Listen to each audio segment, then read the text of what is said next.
Ya, halo pemirsa, apa kabar Anda hari ini? Langsung dari studio IDX Channel Jakarta, saya Prasetyo Wibowo kembali hadir dalam Market Review yang akan mengupas isu-isu penggerak ekonomi Indonesia. Dan kali ini kita akan membahas dari sektor properti, di mana program FLPP ini akan berakhir dalam beberapa bulan ke depan. Apakah akan diperpanjang atau tidak? Lantas sejauh mana dampaknya terkait dengan sektor dan kebutuhan masyarakat terkait dengan properti? Langsung saja kita mulai Market Review selengkapnya.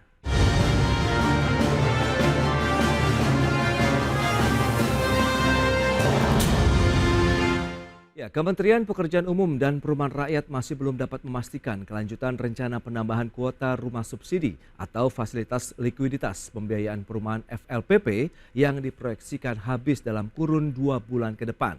PUPR mengaku maklum karena realisasi penambahan kuota FLPP pada tahun ini perlu mempertimbangkan ruang fiskal.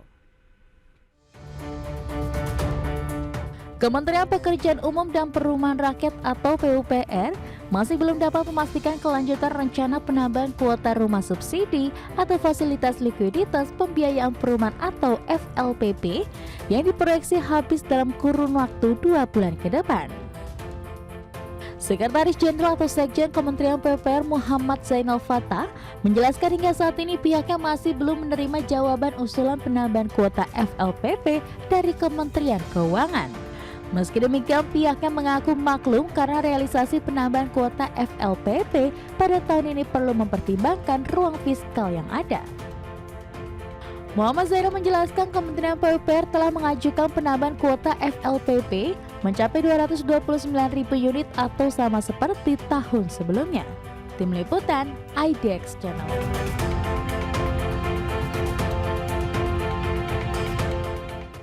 Ya, pemirsa, untuk membahas tema kita kali ini, menanti kepastian penambahan kuota FLPP 2024, kita sudah tersambung melalui Zoom bersama dengan Bapak Daniel Jumali. Beliau adalah Sekretaris Jenderal DPP Asosiasi Pengembang Perumahan dan Pemukiman Indonesia, APERSI. Selamat pagi, Pak Daniel.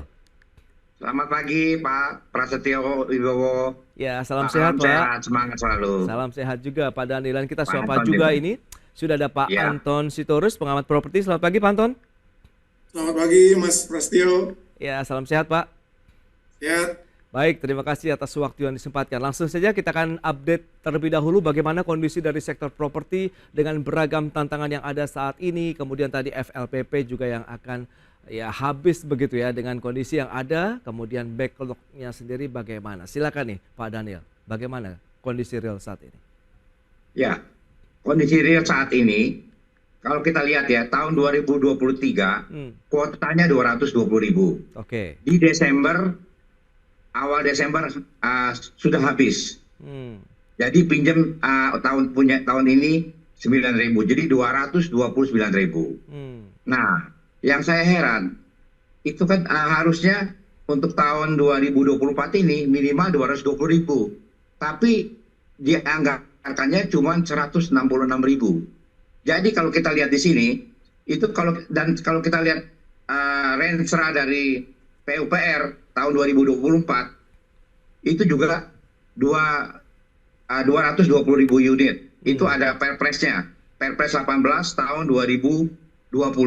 Oke. Jadi kalau saya lihat di sini, dan PUPR juga sudah kirim surat ke pemerintah itu untuk penambahan kuota sampai 220.000.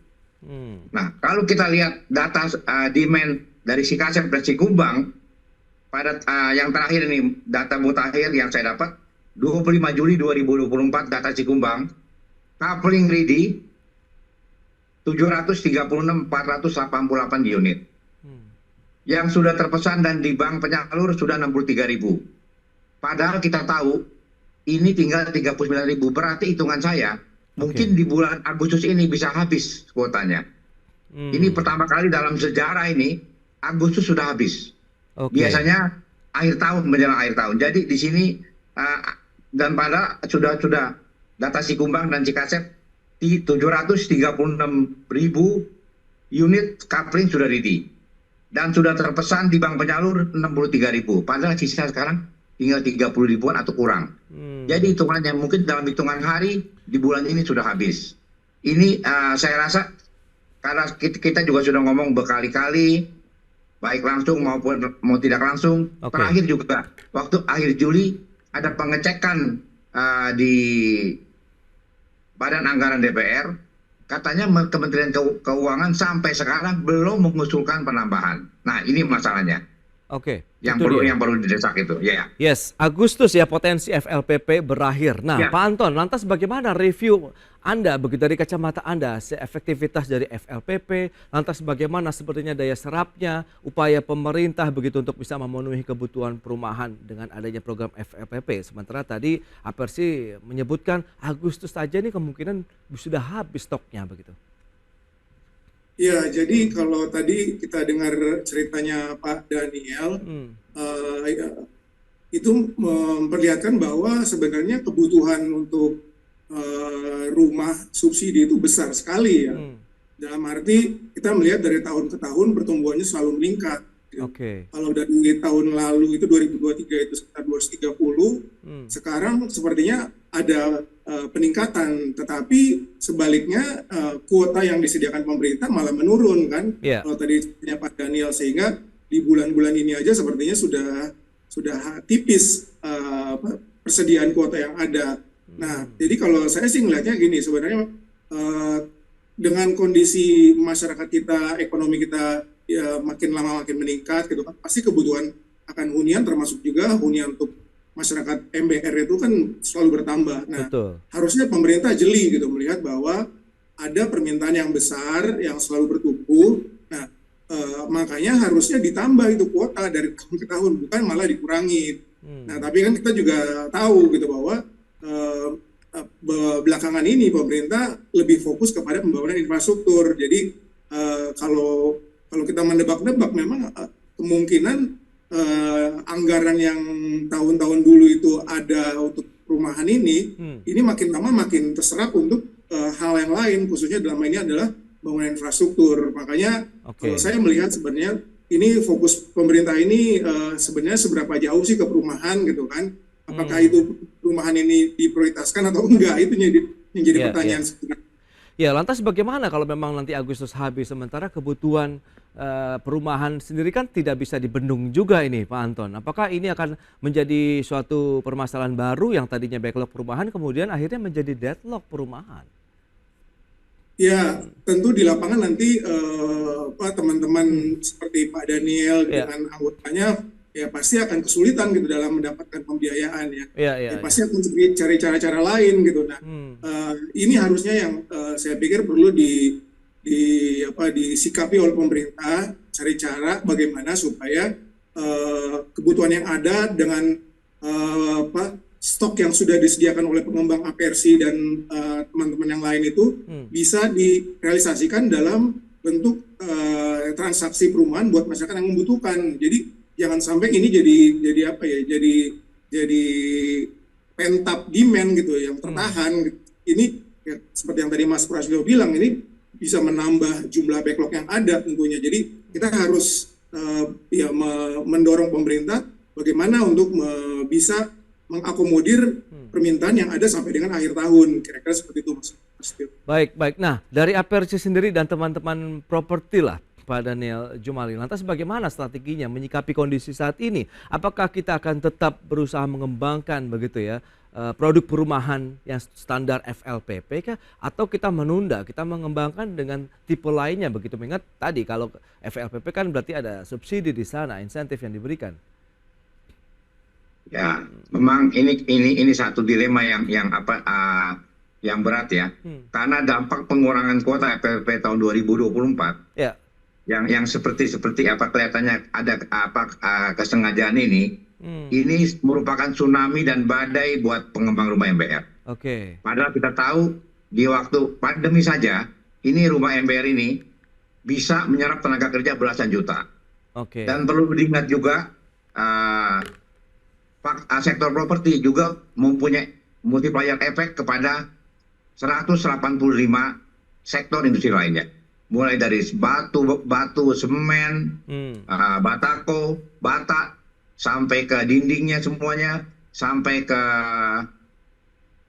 atapnya, kabel untuk pipa, untuk besi, sampai kalau rumah udah jadi pun selain genteng segala macam, masih perlu furniture segala macam. Nah ini kalau kita lihat, belasan juta yang langsung terlibat di dalam sektor properti. Di luar sektor properti yang multiplier efeknya, kebutuhan itu pasti menurun. Dan hitungan saya, ini nanti banyak pengembang juga banyak sektor industri lainnya yang ikutan 185 sektor itu bisa gimana dengan kewajiban kepada perbankan, kepada kontraktor, kepada vendor, dan belasan juta pekerja maupun karyawannya. Ini yang perlu kita selamin. Dan memang kita akan mencari jalan pasti. Tapi efeknya kalau tidak ada subsidi dari pemerintah kepada masyarakat MBR ini, jadi perlu saya tekankan lagi, yang dapat subsidi itu konsumen MBR, rakyat Indonesia, yang perlu rumah, bukan pengembangnya. Nah, jadi kalau saya lihat di sini, tapi efeknya nanti ini banyak berapa banyak karyawan atau berapa banyak omset sektor industri yang turun karena sektor properti ini. Nah, kalau saya lihat, ini kalau lihat begini, ini kelihatannya pemerintah perlu fokus di bidang ini. Oke. Ya. Baik, tadi kan memang disebutkan di awal begitu ada satu keterbatasan ruang fiskal begitu. Dan apakah ini masih bisa dicarikan solusi, win-win solution seperti apa yang akan diharapkan? Kita bahas nanti di segmen berikutnya. Pak Daniel, Pak Anton, kita akan jeda dulu sebentar. Dan pemirsa, pastikan Anda masih bersama kami.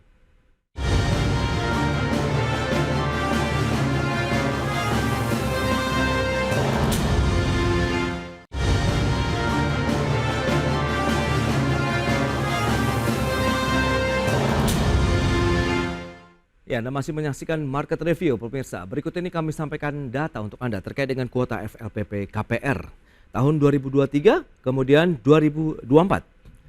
Ya, kita lihat penurunannya mencapai 27,51% dari 229.000 unit, kemudian di tahun 2024 ini 166.000 unit pun yang akan habis tadi proyeksi dari APRC di bulan Agustus. Berarti akan ada kekosongan kuota ataupun pembangunan dari rumah berbasis FLPP ini dari Agustus, September, kemudian sampai dengan akhir tahun 2024. Berikutnya bagaimana dengan bank penyalur FLPP dengan performa tertinggi?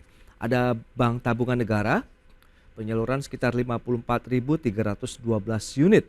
Kemudian BTN Syariah, 21.215 unit. Dan Bank BRI, 8.051 unit rumah. Baik, kita akan lanjutkan kembali perbincangan bersama dengan Bapak Daniel Jumali, Sekjen DPP APRC, dan kemudian Bapak Anton Sitorus, pengamat properti. Baik, dengan kondisi seperti saat ini, Pak Anton, apa yang bisa kita review? Sebenarnya idealnya kalau kita mencoba mengejar backlog perumahan begitu, sementara di tahun 2024 saja tadi sudah ada penurunan ya jumlah kuotanya. Nah, ini apa yang perlu kita sikapi, apa yang perlu kita mitigasikan, apakah ada satu solusi nanti jangka pendek lah untuk memberikan satu kepastian, karena tidak hanya pelaku usaha atau pengembang properti, tapi masyarakat yang belum bisa mendapatkan rumah murah, dalam artian mereka bisa masuk dalam kategori penerima FLPP, Pak Anton. Iya, coba kita spesifik dulu Mas ya, ke rumah subsidi ya, MBR ya. Nah, kalau menurut saya idealnya kita mesti melihat dari supply demand-nya gitu.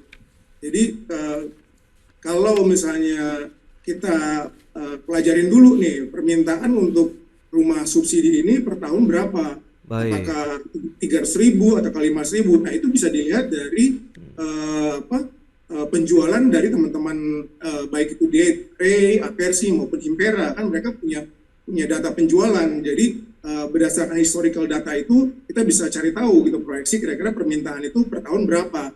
Idealnya seperti tadi saya sampaikan apakah 300.000 atau 500.000 ya untuk rumah subsidi ini. Kalau kita tahu sendiri bahwa di Kementerian PUPR itu kan ada rencana Renstra ya yang dimana tiap tahun yang alokasi sekitar 220.000 per tahun. Nah, tapi kan tahun ini dikurangin. Nah, jadi kalau berbicara mengenai idealnya tentunya harusnya kita lihat dulu permintaannya seberapa, lalu juga di cross check kepada teman-teman pengembang di REI, APRC maupun Himpera, kemampuan mereka menyediakan stok itu per tahun berapa. Jadi kan teman-teman pengembang ini kan dia punya itu ya production house yang setiap tahun itu bisa memproduksi sekian misalnya. Jadi kalau kita sudah tahu angka permintaannya berapa dan juga berapa supply atau stok yang bisa disediakan tiap tahun. Nah, tentunya FLPP itu harus berdasarkan informasi tersebut gitu. Kalau dia mau membuat suatu kuota di tahun yang berjalan, dia harus melihat angka itu kira-kira berapa cocoknya yang sesuai gitu. Jangan terlalu jomplang gitu ya, supaya benar bahwa memang pemerintah memberikan perhatian yang cukup gitu ya, karena MBR ini kan sesuatu yang harus ditolong, dibantu gitu. Jadi kalau MBR ini ingin mendapatkan hunian dengan kemampuan sendiri nggak bisa, makanya perlu ditolong subsidi dari pemerintah.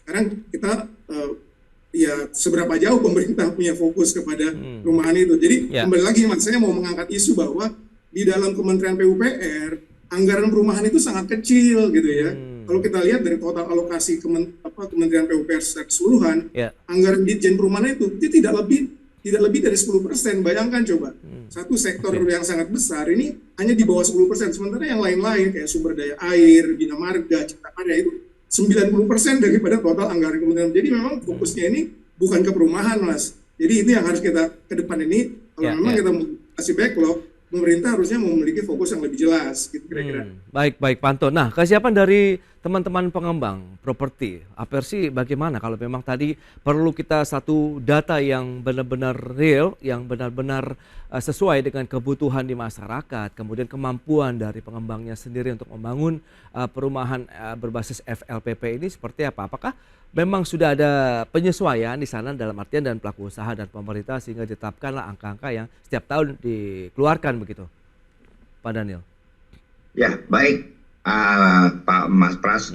Kalau saya lihat ya, kalau kita data si Kumbang dan si Kasep, coupling ready sudah 736.488 pada 25 Juli.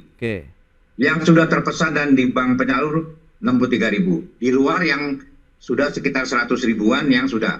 Berarti kalau lihat kebutuhan di sini, sampai Agustus saja sudah ada short sekitar 30.000. Belum di September, Oktober, November, Desember.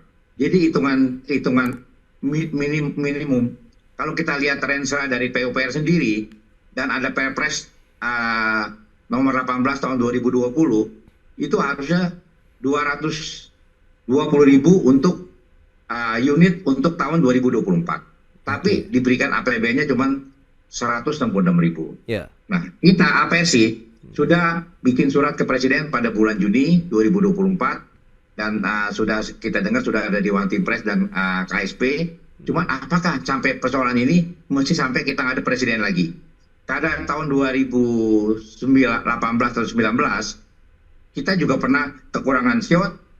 Akhirnya kita ketemu Pak Menteri PUPR maupun Menteri Keuangan tidak ada jalan. Kita terpaksa nggak ada presiden dan dapat tambahan dari waktu itu 15.000 berupa SSB dan SSM. Subsidi selisih bunga dan ini pun kita udah tulis surat ke presiden bulan Juni. Tapi apa mesti presiden turun tangan?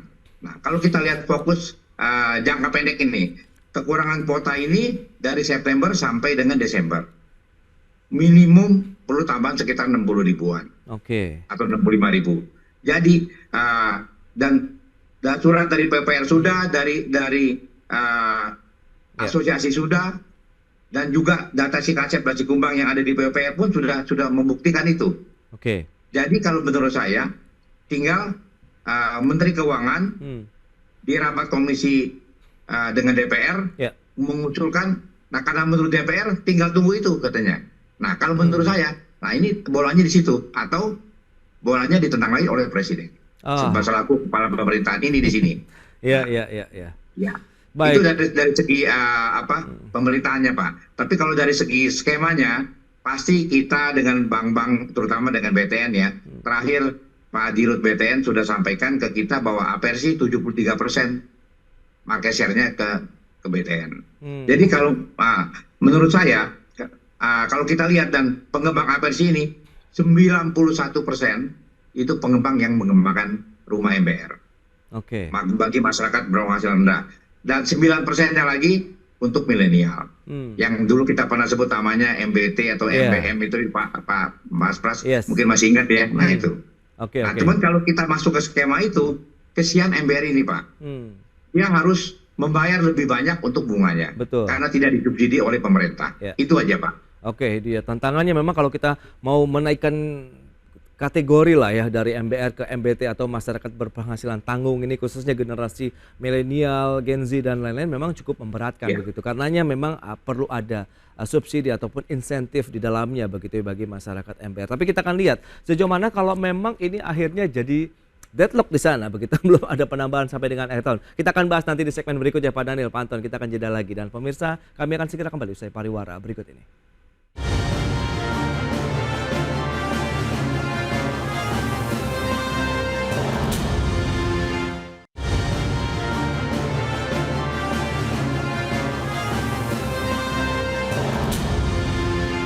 Baik pemirsa, kita lanjutkan kembali perbincangan menarik ini bersama dengan Bapak Daniel Jumali, Sekjen DPP Aparsi dan juga Bapak Anton Sitorus, pengamat properti. Baik Pak Daniel, tadi kalau kita coba lanjutkan, lantas bagaimana Anda melihat misalnya pun belum ada keputusan sampai misalnya Agustus Anda katakan proyeksinya habis begitu untuk FLPP, lantas apa yang akan terjadi? Nah, itu dia.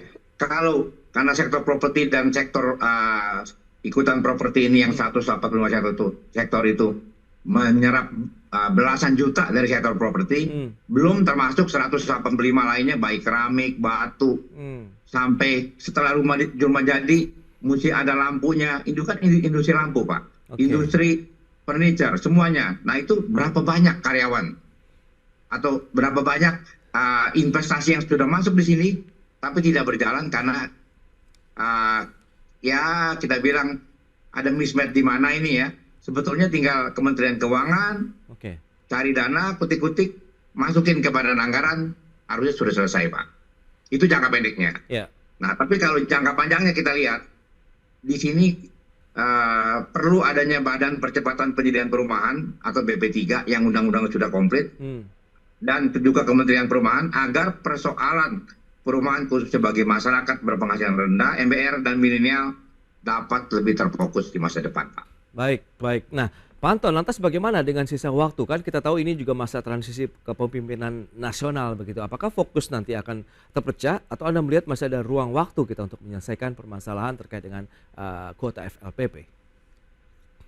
Kalau menurut saya nggak banyak yang bisa dilakukan dalam sisa waktu yang tinggal beberapa bulan ini ya. Jadi ya yang saya mungkin bisa sebagai sumbangan pemikiran ya, karena sekarang juga sudah dari kemarin-kemarin sudah banyak ya, orang melontarkan bahwa kalau pemerintah memang memiliki fokus yang cukup untuk mengatasi masalah perumahan, tentu harus dibentuk suatu kementerian khusus. Karena selama 10 tahun ini Mas, itu anggaran Ditjen Perumahan itu saya dengar bocorannya buat tahun 2025 itu hanya 5 triliun. Sementara Kementerian PUPR itu 75 triliun, jadi kan hanya sedikit sekali gitu, hanya di bawah 10% dari anggaran keseluruhan PUPR. Belum lagi kalau kita berbicara mengenai lembaga yang FLPP, yaitu BP Tapera. Kita tahu sendiri beberapa waktu belakangan ini BP Tapera kan menjadi sorotan bagaimana ada policy-policy yang nggak pas gitu ya. Jadi kalau kita berbicara mengenai kuota FLPP yang sekarang ini, tentu kan itu dari atasannya itu dari Kementerian Perumahan, dari pemerintah ya. Jadi ya kalau ke depan sih saya pikir memang sudah waktunya lah pemerintah balik lagi seperti dulu, membentuk satu kementerian khusus yang menangani perumahan. Dengan begitu dia memang mengatakan bahwa pemerintah itu mau ada fokus gitu ya. Dan fokus itu terrealisasi dalam anggaran yang sesuai, sehingga anggaran itu juga kan nanti tercermin dalam jumlah kuota, dalam perencanaan dan sebagainya. Nah kalau misalnya sekarang kita nggak bisa berbicara seperti itu, karena kondisinya memang sangat minim sekali, Mas Prasetyo.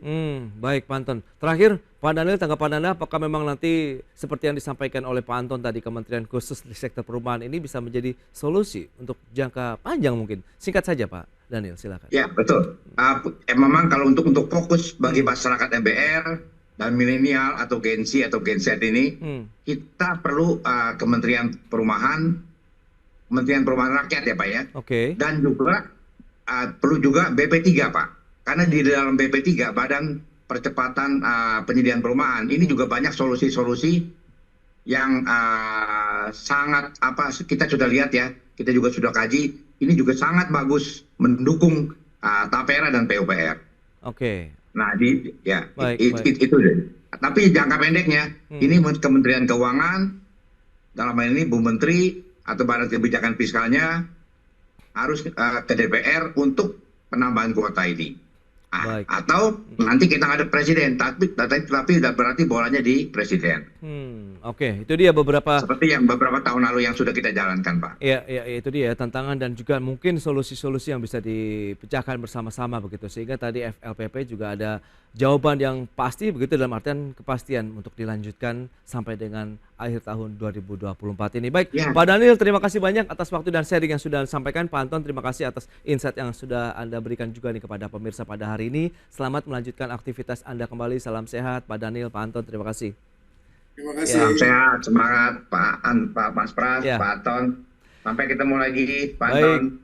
Dan Mas pemirsa, Pras. jangan Terima beranjak kasih. dari tempat Anda karena sesaat lagi kami masih akan kembali dengan tema menarik lainnya terkait dengan ancaman PHK di tengah kenaikan investasi manufaktur.